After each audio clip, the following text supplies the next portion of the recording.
Broly is arguably one of the most beloved characters to come out of the Dragon Ball franchise. For a long time, the Saiyan was not considered to be canon in the Dragon Ball universe, despite his extreme popularity amongst fans. Luckily, the animated feature Dragon Ball Super Broly has rectified that, making the character canon, and having Goku and Vegeta team up to take him on. And the film has been a huge success. So today we're diving into the history of the character with our list of the top 10 Broly shocking facts. Also, heads up, there's minor spoilers for the Dragon Ball Super Broly movie on this list.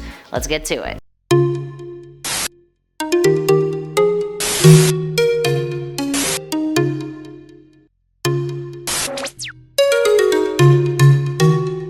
And at number 10, his name. Broly sure is a unique name. How did creators Akira Toriyama and Takeo Koyama come up with it? Well, like all of the other full-blooded Saiyan characters in the franchise, his name is a vegetable pun. Broly's name is a pun based on the vegetable broccoli. And his daddy dearest, his name is a pun on asparagus, being Paragus. This is consistent with the whole series. Each character's name is typically a pun on various foods. According to Akira Toriyama, the creator of Dragon Ball, I quote, "The one in control of the Saiyans and the other villainous aliens is Frieza. Strictly speaking, Frieza is Freezer, but I envisioned a refrigerator when I named him. So I grouped the names according to foods that go inside it." Now many of the other characters throughout the series also have names inspired by food puns, but there's a few that don't as well, but are also still puns. And at number 9, non-canon origin. The first version of Broly, the non-canon version, was born on the same day as Goku. They share a birthday. The interesting thing about Broly though was that he was born with a power level of 10,000, which exceeded most elite adult Saiyans at the time. King Vegeta saw the child as a threat and ordered him to be executed. The child was stabbed by Saiyan troops and left to die, but his power allowed him to survive his attempted assassination. In addition to that, his power level also helped him survive the destruction of the planet by Frieza. Speaking of, and at number 8, Planet Vegeta. Broly is the reason that Frieza blew up Planet Vegeta.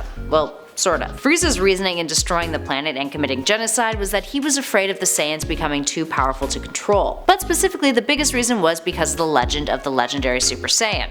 A Saiyan so powerful that Frieza wouldn't have had a chance against them. More on that later though. And at number 7, he hates Goku. According to the non-canon origin story, the reason why Broly is so mentally unstable is because when he was born, he was kept next to baby Goku, who cried non-stop. The crying drove the baby mad, along with other traumatic events in his childhood. His father, Paragus, managed to convince scientists on the planet prior to its destruction to create a device that would help quell Broly's destructive tendencies. When Broly sees Goku for the first time in his first non-canon film from 1993, Broly the Legendary Super Saiyan, he recalls the attempt on his life and goes into a rage, which results in him destroying the control device and going Legendary Super Saiyan. And at number 6, New Vegeta. That first 1993 film features a new Saiyan home planet called New Vegeta. Broly's father, Paragus, lures Goku and Vegeta there in order to get revenge for what Vegeta's father, King Vegeta, had done to his son. This is where the first confrontation happens, with Goku, Vegeta, Gohan, Trunks, and Piccolo all engaging in the fight. Broly in his rage kills his own father and then gets knocked out by Goku, seemingly dying. But at the end of the film, he takes off in an escape pod and destroys New Vegeta for good. And at number 5, Bio Broly. Broly would return in a third feature film, the 11th Dragon Ball animated feature Bio Broly from 1994. Now in the previous movie, the second one, Broly Second Coming, he's blasted through the sun by Goku,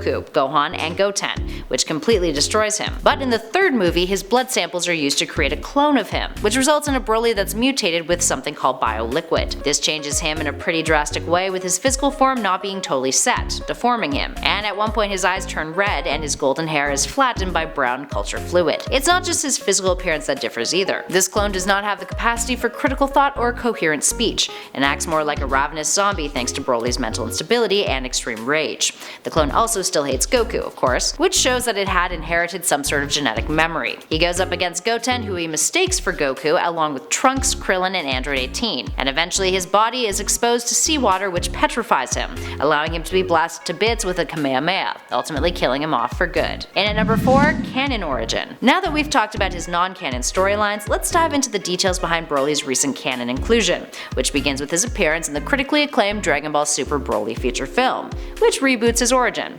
So, how's it different? Well, in the film, he's an abnormally strong Saiyan who was exiled to a wasteland planet known as Vampa. King Vegeta had exiled him, jealous of his power. Broly lives there for a handful of years with his father Paragus up until they're rescued from the planet by members of the Frieza Force. Paragus chooses to align with them and use Broly as a weapon to seek out revenge on King Vegeta by going after his son, Vegeta, just like in the original storyline. Paragus is then murdered by Frieza as a means of triggering Broly, which pushes him to become a Super Saiyan. And at number 3, Legendary Super Saiyan. The term Legendary Super Saiyan is something you've probably heard a lot in relation to Broly. That's because he is one. But in case you're unclear of what exactly that entails or how it's different than the Super Saiyan forms that Goku and Vegeta and others have achieved, this is what it means. The Legendary Super Saiyan is a fabled transformation that appears in Saiyan history, previously used by a Super Saiyan who appeared 1,000 years ago. Now over the years, others have believed that forms like the Golden Great Ape was the Legendary Super Saiyan form because it matched the description of the form in the Saiyan legends. Needless to say, it is an ultimately powerful form. In at number 2, Kale. While Broly is the center of the Dragon Ball Super Broly film, he was never a part of the Dragon Ball Super anime initially.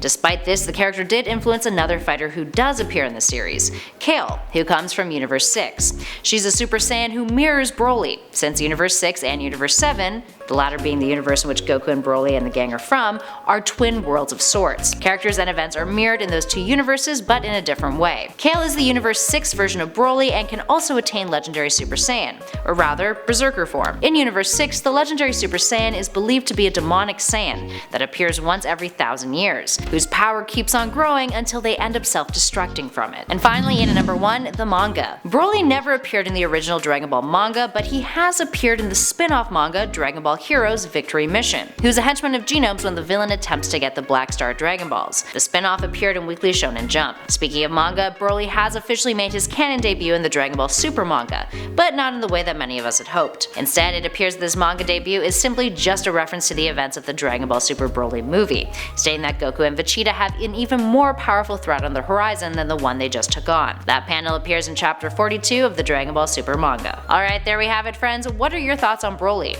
Do you love him or do you hate him? And while we're discussing opinions, if you've seen Dragon Ball Super Broly, what's your take on the controversy that's emerged concerning the ending, and how Broly's character was treated concerning his mental instability? Give us a shout in those comments below and let us know your 2 cents. If you dug this video, spread the love, hit that like button, and be sure to subscribe to Top 10 Nerd for more lists just like this one. We also have an Instagram account now, and we'll be using it to help give away some awesome prizes over the next couple of months, so head on over there and give us a follow. In the meantime though, thanks for tuning in friends. I'll catch you all in the next video.